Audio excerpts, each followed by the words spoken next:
వాళ్ళే అనమాట. చూడండి, యేసు ప్రభు రాజు అయినాడు అనుకోండి, ఇజ్రాయెల్ మనల్ని రాణిస్తాడా? రానియరు. చూడండి, ఇప్పుడు కూడా ఇజ్రాయెల్ ప్రజలు వేరే దేశస్తులు అంటే వాళ్ళని పాపులుగా చూస్తారు అనమాట.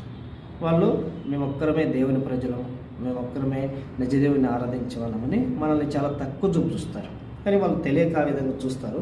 మనం యేసు ప్రభువుని నమ్మినాం కాబట్టి, మనము దేవుడు మన మనోనేత్రములు వెలిగించాడు కాబట్టి మనం వాళ్ళని ఆ విధంగా చూడం. వారి కొరకు మనం ప్రార్థన చేస్తాం. ఎందుకంటే బైబిల్ చెప్తుంది, మన మంచితనం కాదు, మరి యెరూషలేము క్షేమ కొరకు ప్రార్థన చేయుడి అని చెప్తుంది.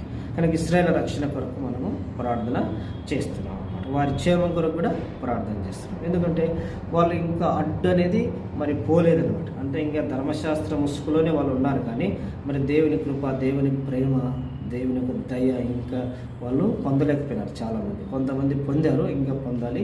అయితే వారి కొరకు మనం ప్రార్థన చేయాలి. చూడండి, ఏంటంటే నా విషయం ఏంటంటే, చూడండి, ఇక్కడ యేసుక్రీస్తు ప్రభువు ఒక్క దేశానికి రాజుగా అవటానికి రాలేదు ఆయన. అంటే ప్రపంచానికి ఆయన రాజు అనమాట. ప్రపంచానికే రాజు అంటే ప్రపంచం అంటే భూమి అంతా. అంటే మరి దేవుడు ఇలాంటి భూములు ఎన్నో సృష్టించాడు. మరి కోట్లు కోట్లు లెక్క పెట్టడానికే